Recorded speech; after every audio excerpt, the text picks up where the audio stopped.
newankubadde buli omu ayagala okwagalwa, ayaayaanirwa okwagalwa, naye simanyi oba wali osisinkanyeko embeera ey'okubanga omuntu gwokkiriza nti akwagala ate akwagala wekka nga temulina nnyo bintu biri awo byolowooza oba oliawo ebyali tabudde omukwano gwammwe, naye ng'ekimu ku miziziko, ekimu ku challenge oba ebisoomooza mu relationship yammwe kyekyokuba nti omuntu gw'oyagala takwesiga. Olaba kensiriikiriddaako, simanyi oba wasisinkanyeko embeera ey'okubanga omwagalwawo boyfriend wo girlfriend wo takwesiga. Abantu abamu balina endowooza nti naye muntu bw'aba tanneesiga, is that a big issue? Like, eri abantu abadduka love n'adduka ekibabu ky'omukwano nga n'ensonga gy'awo agamba omusajja oba omwana muwala oli ekyatwawula butanneesiga, natuuka n'empulira nga kintamye, n'empulira nga nkikoye, n'ensuula wansi towel, n'eŋŋamba awannyo weewaawo, n'embwaka. Weesanze ng'oli mu relationship n'omuntu atakwesiga, this show is for you. Weesanze ng'oli mu mukwano n'omuntu gw'oteesiga, this show is for you. But let me tell you in the first place, si nti buli muntu lwabanga takwesiga oba teweesigika. Si buli muntu nti lwobeera tomwesiga aba teyeesigika. Mu show ya leero tugenda kutunuulira steps oba emitendera ena gy'oyinza okuyitamu okwaŋŋanga okusoomoozebwa okwo nga gw'oyagala takwesiga. Weeyamba n'omuyamba, emitendera gigenda kubeera ena. However, nga tetunnaba kutuuka ku mitendera ena, 1, tuteekeddwa okutunuulira obuteesiga kye ki. 2, twebuuze lwaki omuntu ono aba teyeesiga muntu. Ekyo nakyo kikulu okutegeera. Tojja kwaŋŋanga kusoomoozebwa kukumalawo okw'okubanga omuntu takwesiga nga tonnaba kutegeera lwaki omuntu ono takwesiga.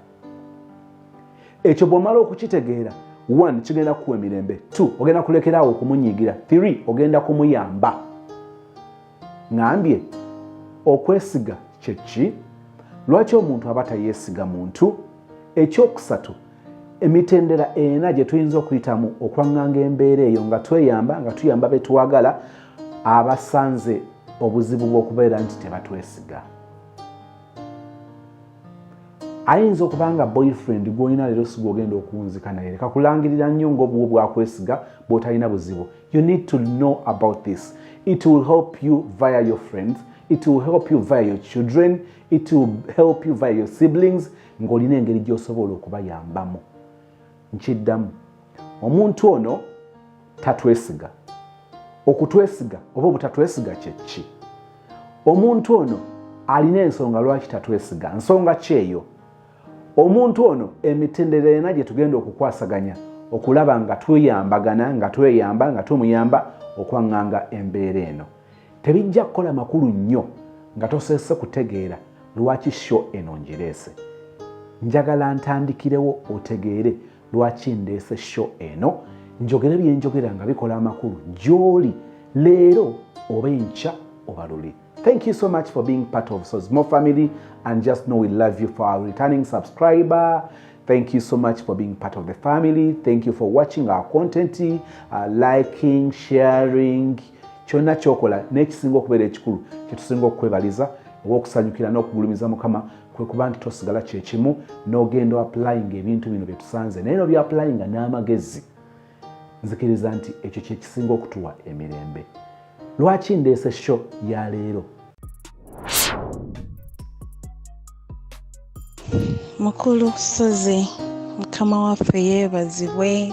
Nina boyfriend wange yagenda e Dubai last year in September. Twali twagalana nga bambi he's true to me, I was also true to him. Nga tewali bintu bya kulimba, yali ategese n'ogendako mbazadde. Naye ebintu by'essente ne bibulambulamu awo bintu nawe nga bw'obimanye.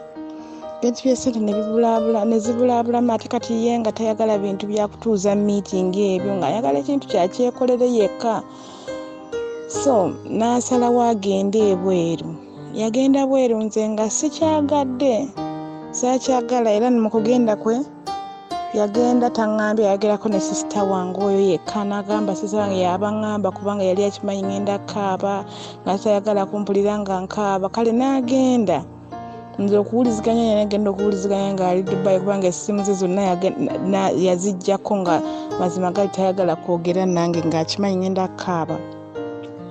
To cut the whole story short, sister yange n'abiŋŋamba kale ne mbigumira. I first broke down for like 2 weeks naye ne twogera ne kubanga bwetuuka e Dubai. Actually nga tannatuuka Dubai ng'akyali Kenya agenda linnya ennyonyi twayogera n'ansuubiza ebintu bingi n'aŋŋamba I'm coming back for kubanga teyagenda through a company, yagenda personally in that asobola okukomawo anytime banaba company be bakomawo after 2 years.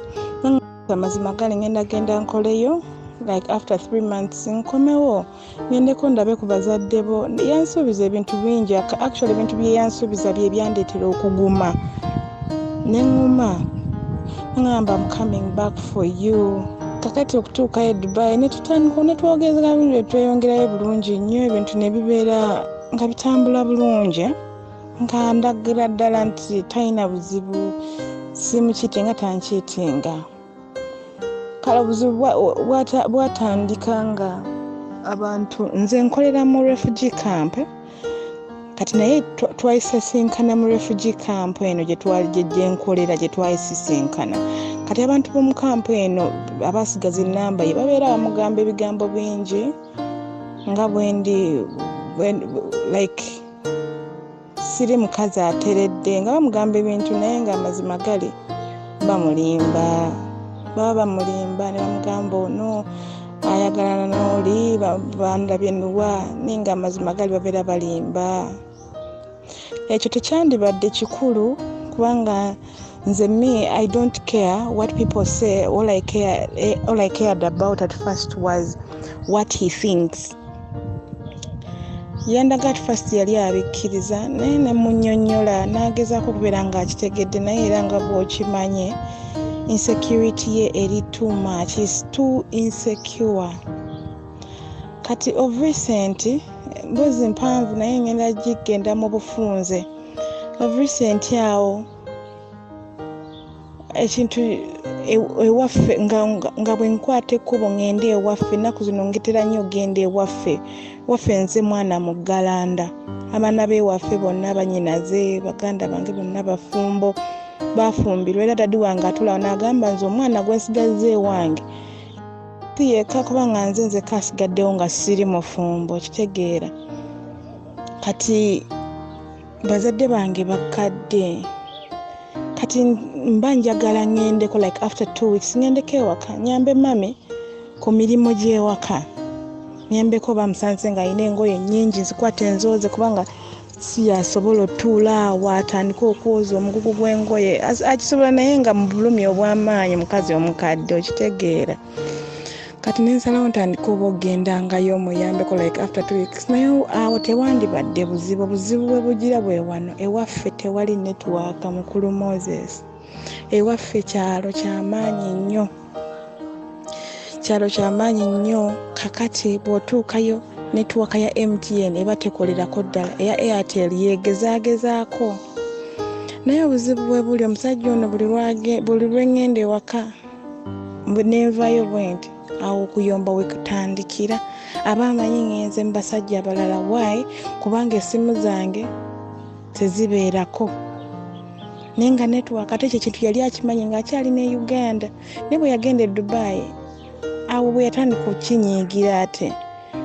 Omuntu atatera kuba ssimu nga ndi mu kifo kya network, bwe ngenda ewaka bw'ayagala okuba essimu.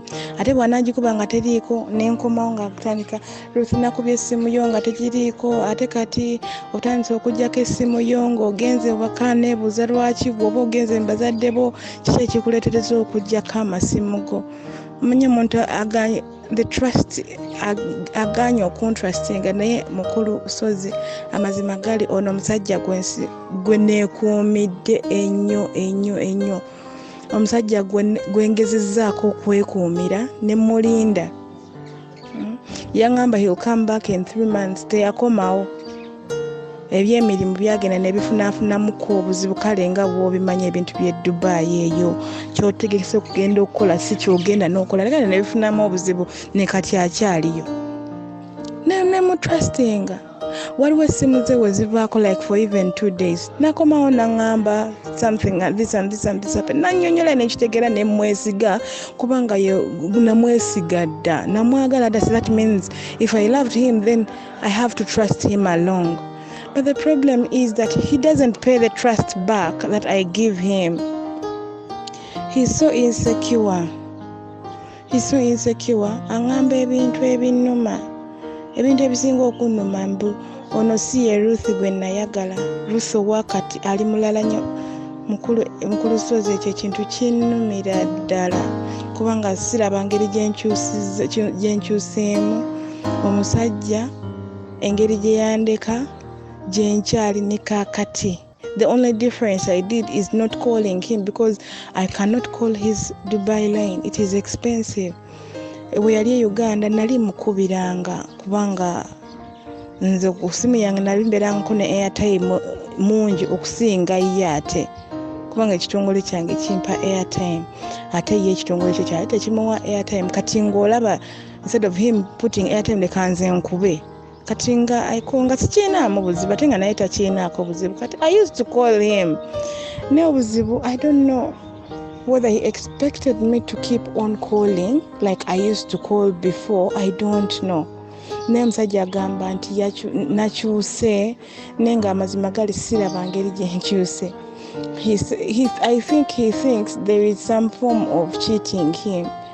Nenga sijja kulimba Mukulu Sozi mbu abasajja bankwana ndi mukazi mulungi, ndi mukazi muto eyeefaako alabika obulungi okitegeera. But what is in my heart is what matters. Kino ekintu bino ebintu byonna mbimunnyonnyodde, but I don't know what I am supposed to do with his insecurity. Era nze ngenza okujja ewuwo nga mbadde one time nali njagala tumuteekeko ko mu love lab ninga ndabira ddala. Anyway, simanyi kubanga ffe abawala twatondebwa kulimbibwa, simanyi lwaki, but that is nature. We are created to be lied to. N'obulimba we buli ffe tetusobola kulabawo. Sometimes olabawo naye nga most cases tulaba bulimba we buli. Nze mukasajja ono engeri gye mbadde mulabamu nga ndaba bambi tasobola kuncheatinga. I don't know why. I'm sorry to sound stupid for now, but engeri gye yali asoundingamu nga it's like talinayo mukazi mulala. I don't know, but I'm thinking as a woman, I'm thinking like that. Nayagalako muteekako mu love lab naye bwe nayagala okimuteera okikugambiraawo bino ebintu byonna we byatandikira. Naye ng'omutima gwange gumenyese because omuntu gwenjagala ate nemwesiga ate ye taneesiga. Ebigambo byaŋŋamba binnuma. Yesterday he told me ndekeddeawo okuddamu okubuuza mbu ogenda wa, ogenda kukozesa ntambula ki, oddayo ddi ku mulimu, ndekeddeawo kubikubuuza. You are now free. When he told me the word free, I still don't understand what the word you are now free could be meaning. Saagala kumalira budde ate naye saagala mumalire budde, njagala kumanya amazima. Are we still standing? Ebisuubizo bye yaŋŋamba bikyaliwo oba tebikyaliwo? Kubanga kati abantu b'ewaffe nali nabagamba omusajja mumusuubire essaawa zonna ninga omusiru kati kubanga after sometime ebintu byonna bireme agenze bweru nengenda nembagamba bakamunaye musajja yagenda bweru naye before the year ends he will come back. Omwaka ne guggwa guno gutandise mupe ne bambuuza what is it, nembagamba naye I think we should give him this year. Ninga omusiru Mukulu Sozi, ninga omusiru. Nze njagala mmanye, am I still the woman he still cries for up to now? Oba waliyo omulala? Simanyi kubanga ebintu ebyali bitamunyiiza mu Uganda bimunyiiza kati. When he was still in Uganda namugamba last year nga mwaka gwe katandika ne mugamba nkwana nze mbadde njagala mbadde the way I see, the way I really want it, ekiri mu mutima gwange njagala ku birthday yange ebeerayo October naye ng'omwaka nga gwakatandika ne mugamba ku birthday yange mbadde njagala kufuna lubuto inza kubanga yali yatandika dda nga nsuubiza kunsuubiza okugenda ewaffe byatandika mu 2020 okitegeera ne waliwo awo ebizibu ebyaliwo nga bitegeerekeka nga birimu eggumba byali bya kika things of that kind mukulu sijja bingiramu nnyo kubanga byaggwa kakati naŋŋamba obudde bwompadde nabungi nnyo okubeera nga nze maze okwesootinga nfuna akasente at least ngendeko ewammwe nga tonnabakola ki kunfunira lubuto namugamba ekintu ekyo namugamba nze I have to conceive in October like it was a must. After there nemugamba Christmas y'omwaka guwedde nina ogirira ew'omusajja wange tayogera linnya lye naye nga nkimugamba nina ogirira ew'omusajja wange nkooye okulira Christmas mu nnyumba z'abazadde bange nange njagala kubeerako omukazi omufumbo nga tuli naye nga nakimugamba n'agamba obudde bwompadde bungi kati bwe mbimugambye omwaka gwakatandika kati bwe yagendera Dubai September we didn't see it coming naye yennyini yali takirina mu bwongo mba jagenda Dubai nange nali sikimanyi kijja kujja okitegeera kati bwe yagendera kati mu kugenda kwe bwe yatuukayo Christmas n'etuuka nze ndi mukyalo mukazi wate yali agambye ejja kulira Christmas w'omusajja wange tekikyaliwo kubanga omusajja yagenda bwere nze omusajja gwe nali nina era gwe nali manyi yooyo yagenda bwere ekintu nekikola ki nekimujjira n'akijjukira statement eyo atandika okweraliikirira kubanga one essimu zange zaalinga teziriyo kati nga ku WhatsApp obudde bwa WhatsApp nga sibulina mukazi wattu saagenda mu nnyumba ya maama wange netandika okugenda ku WhatsApp nina okufumba emirimu mu kyalo mukulu sezi oyinza okuba tokulyanko mu kyalo naye ng'emirimu mu kyalo gibeera mingi fe abakulidde mu kyalo tosobola tandika okutuula ku WhatsApp tandika ku WhatsApp nga n'omusajja ate kati nze bwe naatuula ku simu tandika ku WhatsApp ne boyfriend wa it's going to be for a long time which is unrealistic mukadde wange abeera ng'akola emirimu nze nga ntudde ku WhatsApp nkola biki ebyo kati ebyo nga bimunyiiza because I'm not online the way I'm always online when I'm at work okitegeera kati ebyo nga bimunyiiza because one he's insecure because of the statements I told him namugamba Christmas olina okuligirira ew'omusajja wange kati ye he thinks maybe I had to make sure I fulfill that vow I made to myself mbona mugamba mu October njagala funa lubuto nemubuuza kati mu October lubuto nalufuna nemugamba gwe yansuubiza nti no ojja kujja ewaffe before the October I had told you did you come nemugamba tubeera tukola entegeka zaffe nga mukama ye ayina entegeka endala naye eyo statement ekintu ky'okugenda mu kyalo kyewaffe nanyi kubanga nze kati amazima gali nasazeewo nina ogendanga mu kyalo ofenly nyambe ku bantu bange bali banneetaaga waliwo wentuuka wali neŋŋamba bano abantu banneetaagira ddala naye lwakuba emirimu bambi sirina kyakikolera okitegeera kati nze if I have decided to be going home oftenly omusajja buli kugenda waka nga kimunyiiza kati what am I supposed to do anyway mukulu bebyokwogera bingi ebintu byandibadde nkunyumiza bye bingi naye nga amazima gali I just want you to help me advise what do I do kubanga mpulira kimenya okwekuumira omuntu amazima gali neekuumye I have been so careful on the things that I do kubanga nkimanyi mulimu abantu abakyayogera naye nga bamanyi babeera bamugamba ebintu okitegeera nva ku mulimu nengenda mu ruumi yange neneggalira mwemba nina ka movie nendaba movie paka ku makya we naava mu buliri bwange nenzirayo ku mulimu ku office yange nentuula paka we mmaliza emirimu gyange nenzira ewaka that's the best thing I do naye ngoba sajja tanneesiga kinnumira ddala kubeera awo nga ndi awo nga ntudde wamu amazima gali ndi mukazi mulokole I know we are different in religion naye ndi mukazi mulokole oba ekyogamba nti ndi mulokole sikikomya ku kamwa nkyogera even my body I respect myself ndi mukazi muweereza mu kanisa there is no way I can start doing things that he thinks I am doing mukulu sozi kino ekintu kimmenya era njagala buyambi I think you need to talk I think you just need to talk to me I don't know how I'm supposed to handle the insecurity of this man. I don't know whether it is you who is going. I don't think talking to him, talking to him, you're going to make him do decisions that are going to hurt me again. I don't know whether it is going. Anyway, neyanziza for your time. Sister, otegerekese bulungi. Eno y'ensonga lwaki naleese topic eno. Oli mu mukwano ne munno nga takwesiga. Eno show yiyo. Kakati nga soosotodde. Lumbu yakiyita kiggula luggi. Kakati tukasoosotodde. Omuntu obutakwesiga kye ki? Omuntu ono aba n'engeri gy'awulira ku side yo nga weewaawo okusinziira ku interpretation ye, okusinziira ku ndaba ye ey'ebintu, alaba ng'ebintu tebitambula nga bw'ayagala, oba oli awo alina enfumintiriza nti totambula, teweeyisa nga bw'ayagala. Tekiri nti kituufu teweeyisa, ye bw'atyo bw'awulira, ye bw'atyo bw'ataputa ebintu, ye bw'atyo bw'abiteebereza. Kino kigenda kumuleetera agenda kubeera n'anxiety, agenda kubanga ali awo yeeralikirira ebivaamu, bunaakyanga bakututte, bunaakyanga weekyanze, kugamba n'abeeraawo mu kweraliikirira obunkenke ne bubeera obunkenke, kugamba anxiety n'ebeera anxiety. Ekyo kimu ekiva mu kubanga omuntu ono takwesiga.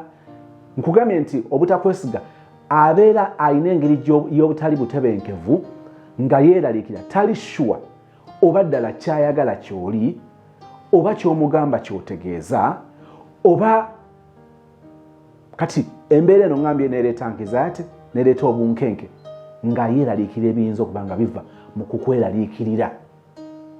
Ekyokubiri, embeera eno ereeta obusungu. Ereeta obusungu, ateebereza nti olina w'olaze, ateebereza nti olina ky'okola, ateebereza nti olina ky'omulimba, n'akuukako waya. N'alyobuuka ng'omubuuza ekibuuzo kimu nti onkwatidde mu bwenzi, onsanze n'ani? N'akubuuza bubuuza, lwaki obadde osimayiringa ng'oyogera n'omuntu oyo? N'awulira nga takwesize, yeeraliikirira, n'anyiiga. Kakati ekyo tukitegedde. Lwaki omuntu ono abanga takwesiga? Kibuuzo. Lwaki omuntu ono mu relationship okkiriza nti akwagala, okkiriza nti obuulyawo talinayo na muntu mulala gw'ayagala, talinayo girlfriend, talinayo boyfriend, show eno ngikola ngebenefitinga omwami n'omukyalo, omwana w'obuwala n'omwana w'obulenzi. Kyobola nja kukozesa boyfriend eri ggwe omuwala, nkozese girlfriend eri ggwe omwana ow'obulenzi. Omuntu ono ekituufu kiri nti bamubuuza nti omuntu ono atakwesiga, takwagala, agamba nno wanjagala, anjagala n'ekintamye oba ekinkalubiriza butanneesiga. Obutakwesiga tukinnyonnyodde ne kitegerekka, n'ebivaamu ng'obusungu n'okweraliikirira obunkenke obw'anxiety eyo nga tubirabye nti bivaamu. Kati twagala tutunuulire one ebireetera omuntu ono kwava oba nga tatwesiga, tulyoke tugende ku mitendera ena gye tukkiriza nti eyo gijja tuyamba, tweyambe n'okuyamba omuntu ono atatwesiga. Katwebuuza ekibuuzo, lwaki omuntu ono tatwesiga? Why is your girlfriend experiencing those trust issues? Why is it that your boyfriend, your girlfriend awulira nga takwesiga? Why? Ekisooka, tukkiriza nti oyinza oba nga tokitaddeeko birowoozo oba tokitwala nga kikulu, ne bw'odiginga deeper, if you go deeper, if you yearn to know more about his history, you will realize that this guy was always surrounded, or you can take him past, he was surrounded by unhealthy relationship. Alyoka akusasinkane. Kakati relationship gye yavaamu okujja gy'oli, ekituufu kiri nti yalimu okubanga teyali nnungamu, yali terikkiriya, teyali nga bw'agyagala. Okumala si bwe yali, n'enkomerekerezo yaayo yawunzika bubi. Omuwala yamulimba, oba omulenzi yamulimba, oli yali mu cheating, relationship yali ya guluba. Kakati ajjamu yiyo ng'alina embeera ey'omuntu oli yali alumiddwako ku musota. Oyogera ekintu n'agatta n'akuba flashback. Nga wait a minute, agambye atya? Kazi gundi bwe yagambanga bw'atyo yali ng'ategeeza ki? Relationship gye yalina teyalinamu. Kakati akyali vulnerable, akyalina fear, alina obweraliikirivu obwo nti kye yali abaddemu kirabika nga kye kino kyalimu. Kyova olaba omuntu ono wamma obutatwesiga akitegeeza nga tasobola kubaamu na kwesika kwonna, naye ng'akulaga nti sikutegeera. Ogenda kunziza mu bye nalimu, saagala mpule bw'oba olya nga tekiisoboke twete. Lwaki? Tayagala kwonoona biseera bye yeenoonera mu relationship eri etaali healthy. Tayagala kuwonoona nsimbi ze ng'azoonoonera ku relationship eyeefaananyiriza ne relationship gye yavaamu nga teyali healthy. Tayagala kuteeka budde time birowoozo bye mubiri gwe suubirye mu relationship eyeefaananyiriza ne relationship gye yalimu. Twatandise tunnyonnyola obutakwesiga kye ki. Biki ebiva mu butakwesiga? Kakati tutunuulira obutakwesiga buno buva ku ki? Olumu ogenda okwekanga nga the problem is not you. Abamu tubeera mu relationship nga tusasulira ebibi byabo betwasikira, betwaddira mu bigere, betwasanga nga baagala bakazi baffe, nga baagala ba boyfriend baffe baba baffe. Relationship eri teyali healthy. It is one reason why this person has trust issues with you. Takwesiga si nti gwe teweesigika, naye mulimu ebimufaananira nga gye yava. Kyova olaba embeera eyo ebeerawo. That is one. Ekyokubiri, nzikiriza nti oba oli awo ng'ogenze ebuzibaamu bino, ojja kuzuula nti omuntu ono obutakwesiga bw'ogeraageranya ne relationship gye yalimu, relationship yali abusive, relationship baamukiitinga. Kakati bw'alaba okola akantu katono bwe kati, omulaba ate bw'ajjukira n'oli bye yamugamba nti ondeseewo katusuubire nti gwogenda okusanga malayika, bannanga ayongedde okukikakasa nti gwe yasanga si malayika, naye ng'ate ye si mweteefuteefu kubeera na muntu afaanana gye yava. Osanga omwana ow'obuwala nga omusajja oli bwe yagolola ng'omukono bw'ati lwabanga luyi, ne bw'ogola bw'oti ng'okola bw'oti nga yeewoma. Relationship gye yalimu yali abusive. You people, kino nakyo nkijjukidde. I was with a friend.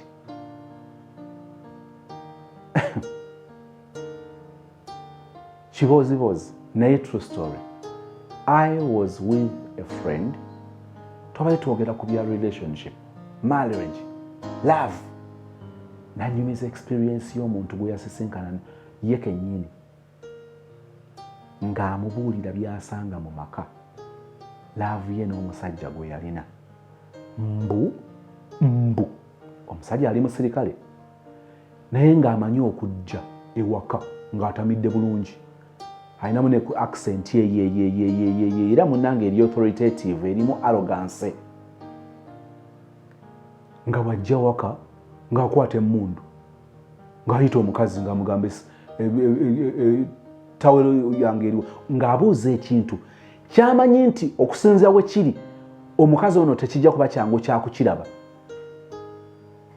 Nomugamba njagala sokisi zange eza kala bweziti, oba njagala ettayi yange, oba njagala botayi yange bweti, nginoonye. Mbu omusajja n'ayimirira ku mukazi emabega ati n'emmundu, n'amugamba nginoonye. Omukazi n'anoonya ng'asobola okumugamba nti njagala simukaadi yange, naye ng'omusajja simukaadi agiyina, kati omukazi aginoonye. naye mbu ng'agenda amutambulira kati wona amutambulira kati mbu omusajja yakomanga wawaka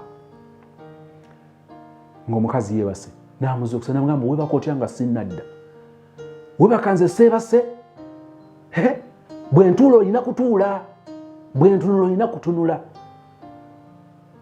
Kakati njagala okuba akafaananyi ng'oyagadde omwana ow'obuwala abadde mu relationship eri abusive bwetyo kiki ky'osuubira? Olowooza nti agenda kwesiga mangu? Oboggola buboggozi n'oboggolera owa trafiki neyeesika, n'oboggolera waiter oba waitress neyeesika, nemubeera ku counter wali mugula eddagala ku pharmacy oba muli mu supermarket muli mu kusasula bye mulonze mu busero n'okuba oluba oba n'olaga attitude ng'okiraga receiving sente zo. Omuwala n'agamba wait a minute, zino si red flag so zimu zaayogerako zenasanganga mu ex.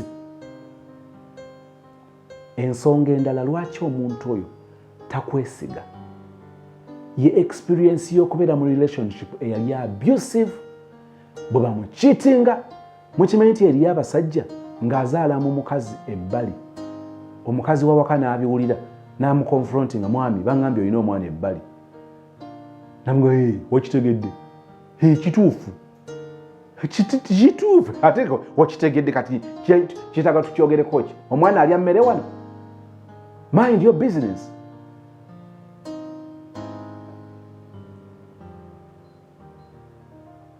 Kati omuntu oyo bw'aba takwesiga njagala otegeere lwaki takwesiga. Tugende okutuuka ku mitendera ena gye tulowooza nti waalibadde ogikwata ng'otegedde bino. Ensonga eyokusatu lwaki guy ono oba lwaki girlfriend lwaki partner ono takwesiga. If you dig back, if you check back in his history, you'll find that in his past relationship there was a breach of trust. Waliwo okumenya endagaano ey'obwesigwa.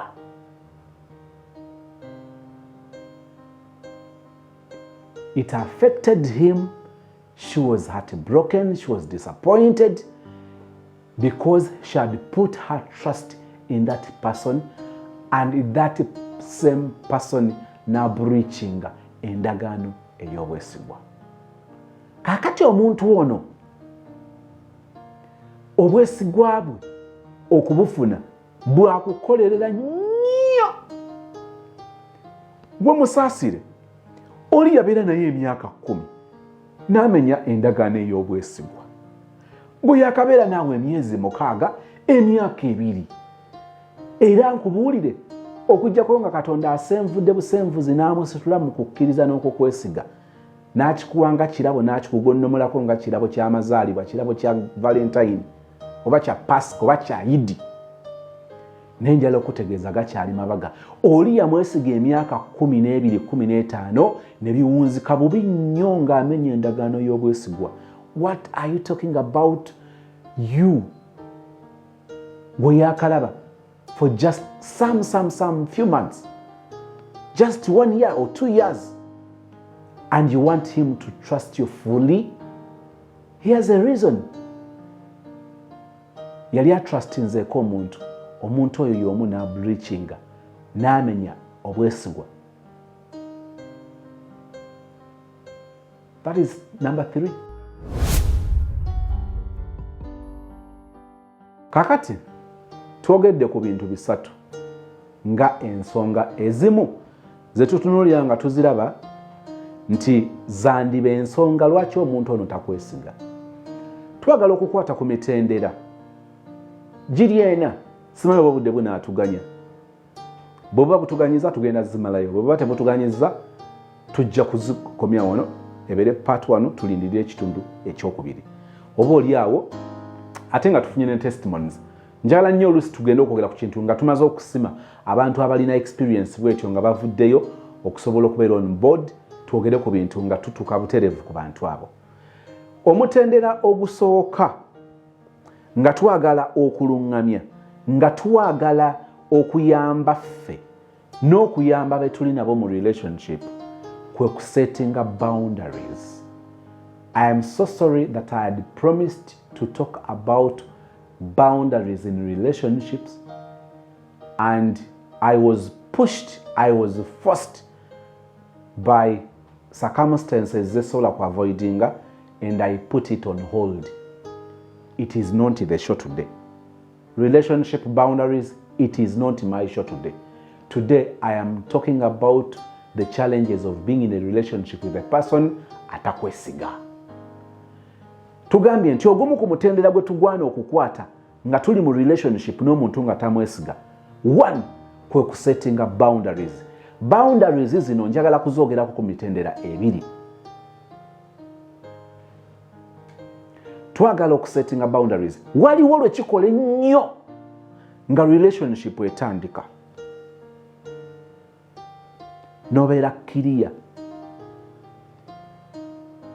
Ne tusima omusingi ogw'okuzimba obwesigwa nga tumanya nti waliwo bye tujja okukola, waliwo bye tutajja kukola.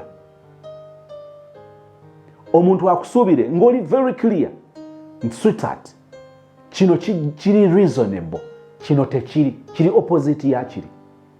So we need to set boundaries. Boundaries bwe tuzisetinga when we happen to be in a situation nga waliwo embeera ey'omuntu obutatwesiga obuli reasonable, nga tusobola okudiringa nabwo the reasonable way. Bwe nga tebuli reasonable, nga tusobola okudiringa nabo mu ngeri eyinza okuba nga eri etali mboba wateri reasonable, eri reasonable, naye nga mu ngeri egenda okutuyamba. Omutendera ngambye emitendera giri ena gye nandyagadde okukwatako obudde bwa butuganya. Bwe giba tekisobose ne bwe naaba kugumu kubanga gulimu ekitundu ekisooka n'ekyokubiri.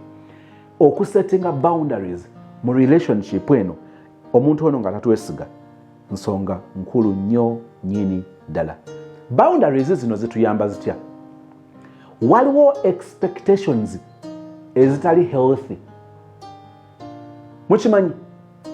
Waliwo ebisuubirwa oba ebitusuubirwamu. Omuntu ono atakwesiga, waliwo ebintu byakusuubiramu amazima ga Katonda nga nedda, nga birimu okunyigiriza, birimu okutyoboola, birimu olumanyimanyi.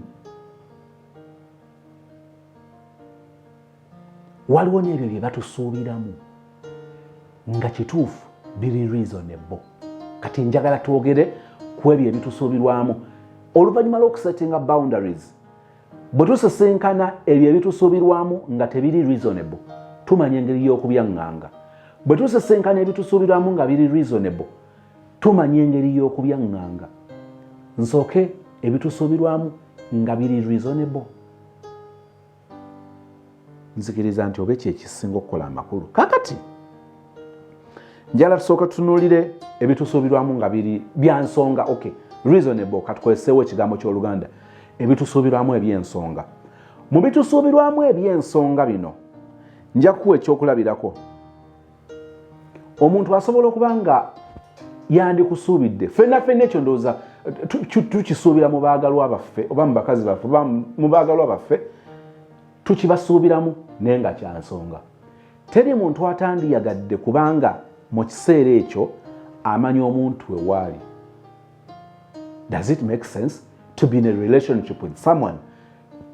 Bakubuuza olwa nti wayi gundi ali atya nga tomanyi. Ne bajja ewaka ne bakubuuza bbaawo waali nga tomanyi.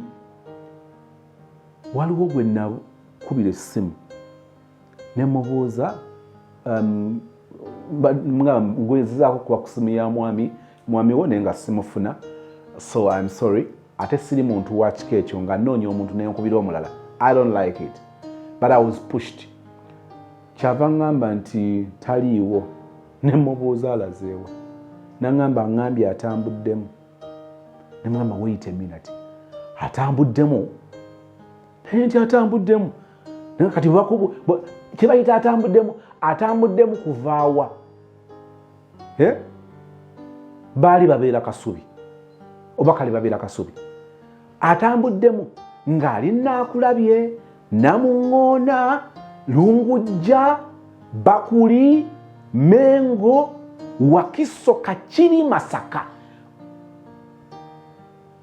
Kakati mu bye tusuubiranga bya nsonga, twandisuubidde nti omuntu ng'atwagala, omuntu nga tumwagala, tuteekeddwa okuba nga tumanyi waali oba nga tumanya waali. Kino kitegeeza ki? Kakati olw'oba tusetinze boundaries, bwe tusisenkana ebitusuubirwamu eby'ensonga, tolinda muntu kwagala kukubuuza w'oli. Omuntu gw'oyagala takwesiga, naye ate gwe kennyini otaddewo embeera ey'obutakwesiga. Mu byasuubira, akusuubira okuba nga omugamba w'ogenda. Temubeeranga kaawo omuntu n'agamba waaye ndi eno ndi mu kuziika. N'ogamba ani yafudde? Omuntu mwogerezeganya bulijjo, mwayogedde eggulo limu, kati akugamba okuziika, n'ogamba kubaziise, n'obadde babadde basiraamu nti baziikibwawo. Naye omuntu ono nesimanyako mufu, nesimanyako mulwadde wa accident, anti si wa accident. Taŋŋambangako nti agenze kulaba mulwadde. Ono wakibwatukira namunange nabadde mulwadde amaze akabanga nga ali ku kitanda. Naye singa oli abanga amanyi ku mulwadde n'amanya nti yafudde, kati eby'okuzika tabyeekanga. Bino bye bitusuubirwamu eby'ensonga. Kati tukusuubira okuba nga ekyo oba okimanyi. Tusettinga boundaries. Ezimu boundaries zijja kukola nnyo amakulu ku ffe. Olaba bw'ogenda okuyamba omuntu ono naye ng'osoose kweyamba. Sweetheart, sigenda kubeerawo olwaleero, nina appointment ne gundi. Appointment eri ku kino. Omusabye lukusa, omwinforming, omutegeeza. Tutunuulira ebitusuubirwamu eby'ensonga. Waliwo ekirala. Omuntu nga mwagalana akusuubira okuba nga omuwuliza oba nga akuwuliza. Ekyo nakyo kitusuubirwamu nga kya nsonga. Kakati honestly speaking, omuntu gw'oyagala akwesige. Omaze wiiki tamanyi w'oli, omaze wiiki tomuwuliza, akunoonyeza mu buli ango, buli watuuka oba waakavaawo. Ekikusuubirwamu eky'ensonga kyekyokuba nti omuntu ono okukuwuliza omukisa ogwo weeguli, n'obutakuwuliza omukisa ogwo weeguli ogw'okuba ng'ategeera. Lwaki tajja kukuwuliza? Lwaki tajja kukulaba? Lwaki essimu tejja kubeerako? Lwaki togenda beera active leero? Oba ogezaako okuntegeera mukwano? Ebitusuubirwamu eby'ensonga. Tutunuulira emitendera ena egy'okweyamba era tuyambe n'abo be twagala be tuli nabo mu mukwano naye nga tebatwesiga. Omutendera ogusoose era nzikiriza nti gwe ngenda okuttaanya kubanga nabagambye gulimu ebitundu gwe ngenda okukomako. Tugambye nti omutendera ogusooka kwe kuteekawo boundaries. Mukama bw'akuwa ekisa, boundaries zino n'oza activating nga relationship etandika, then omuntu atakwesiga ogenda kuba osobola okumwaŋŋanga, ogenda kuba osobola okumuyamba nga takkalubiriza nga tomukalubiriza kubanga omanyi ekyokukola. Kakati tuli mu kwogera ku boundaries, nga boundaries zino bwe tuzisetinga waliwo ebyo ebitusuubirwamu eby'ensonga n'ebitusuubirwamu ebitali bya nsonga. Tuli ku bitusuubirwamu eby'ensonga. Ekisembayo ku bitusuubirwamu eby'ensonga, njagala tubeere ba mazima. Omuntu ono takusuubira n'omulundi n'ogumu okubeerako ebyama by'omukweka ku ebyo by'oteekateeka okukola oba ku ebyo bye wakoze. Kakati omuntu okumugamba nti wabaddeko ennamutamba, twayawukanye ne bebi kagenda kubeera ku office, olunaava ku office actually tugenda ku meetinga kubanga tulina okugenda tucheckinga project yaffe, tugenda genda kucheckinga site. Abangambye nti baamulabyeko ennamutamba. Kakati akomawo n'osuubira n'ogamba wayindoza yalemeseddwa naye ejja kuŋŋamba. Akomawo musisinkana, mulambula bye mulambula, mwogere bye mwogedde, mwogedde kacaayi, munywedde kacaayi, mwawukanye, tabinyeze. Kakati omunnanga olumu bw'olaba laki kuyinze n'ogamba bebi, waliwo ekintu ky'otaŋŋambyeko naye nga nabyo kya nsonga.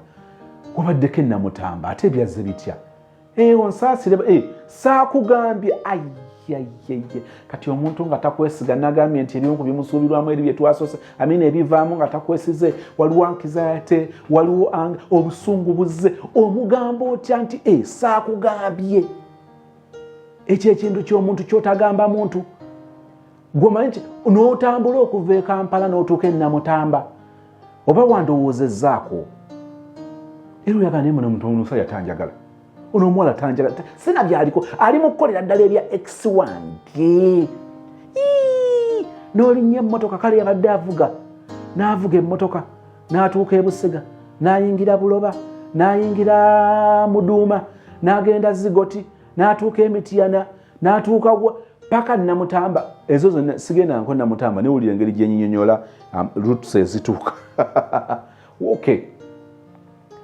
olinga agamba n'ayimirirako akimanyi njagala nnyo enkoko aye naye ayagala nnyo enkoko kyemmanyi nti yayimiriddeko ezigoti okulya ku nkoko y'ezigoti n'atandowoozaako kakati agenda okwogera ng'alaba ovevenga akala buno bwajoboja busaako gange esaako gange nti nadde Namutamba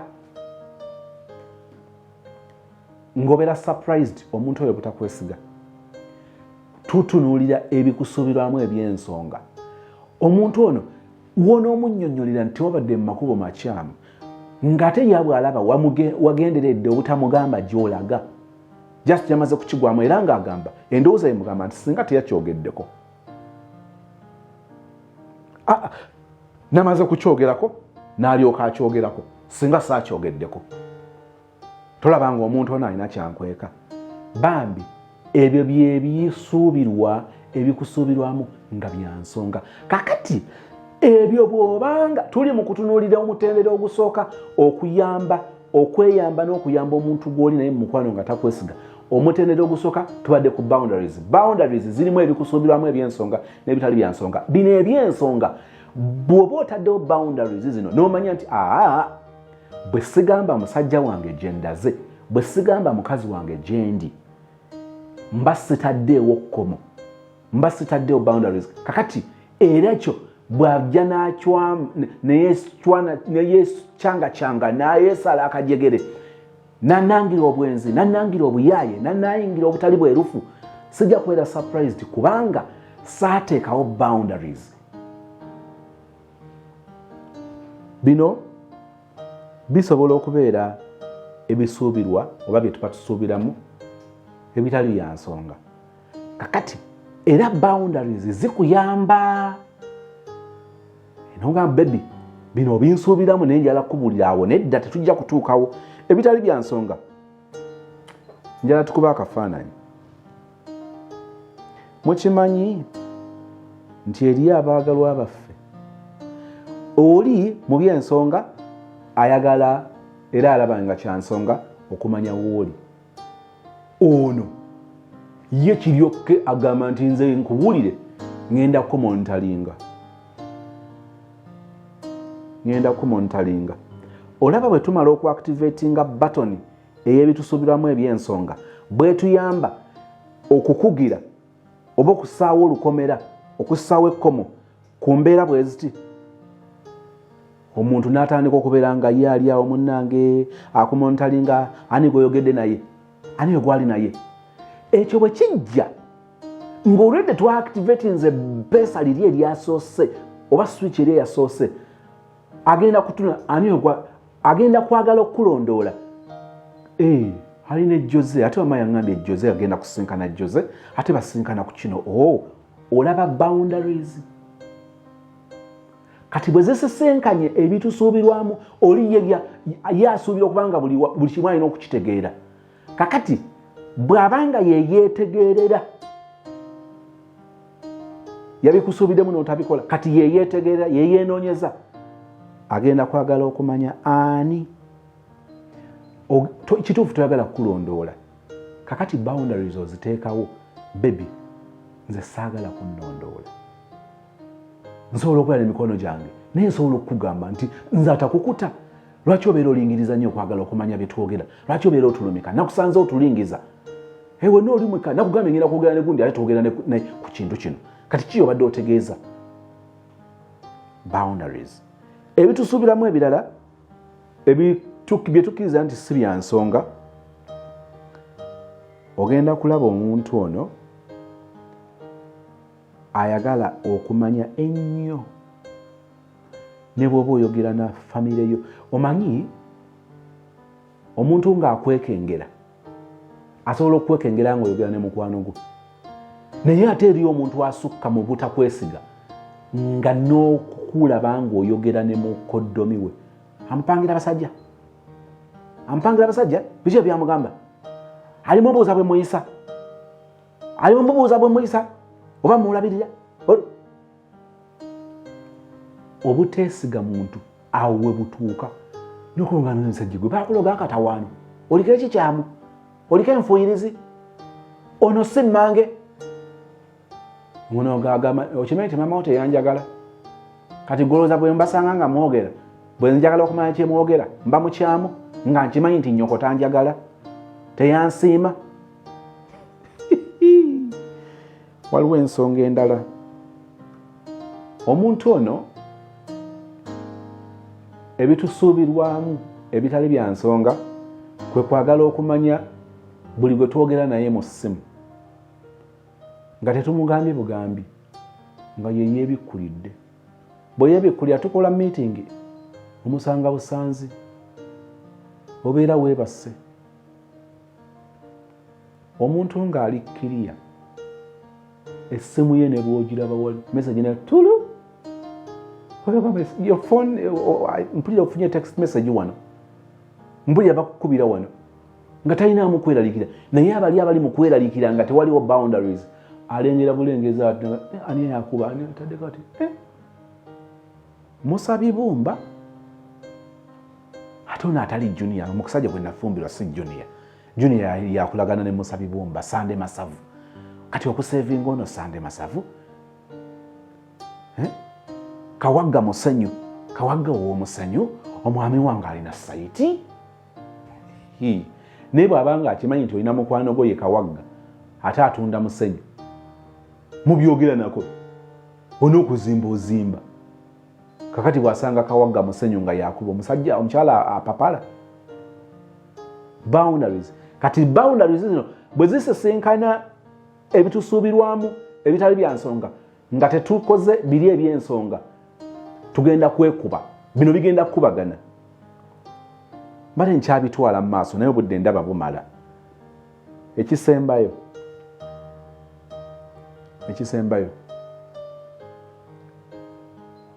omuntu ono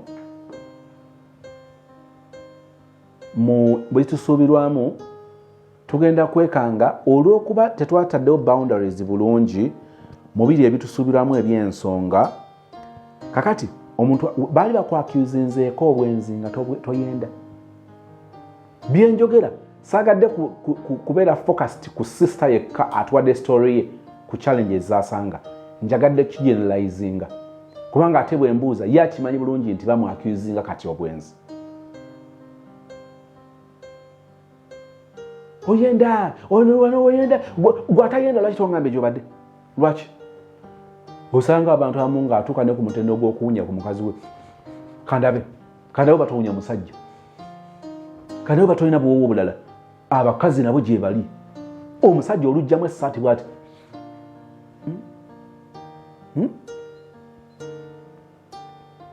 gyonnyonnyolera mbu ate wabadde mu kibalu masimaya bwe yakubya mu binnya bwoti n'otomera omuntu kati akawoowo ke ne kakugendako nga mandaazi omutendera oba step esoose ku nnya ze tukkiriza nti bw'ozikwata zikuyamba okuwaŋŋanga okusomoozebwa kwa relationship yo n'omuntu oyo atakwesiga tutunuulidde omutendera ogusooka nga gwe gw'okuteekawo boundaries ogenda kunzikiriza tujja kukola ekitundu ekyokubiri ekya shame ku muntu atakwesiga nzikiriza nti badde bya nsonga sister njagala otegeere ekimu kino kyoba otwala sooka otegeere eggayiwo nti ali wala gw'oli ku butaka ekyo kyokka kimala okuba nga akubuusabuusa abantu abakulaba bangi ye amanyi nti wandibadde nga naawe oli wala wandibadde nga ye bw'awulira kati agamba gw'oli waka oli ku kiddo wano buli kimu okyaccessinga bakulaba.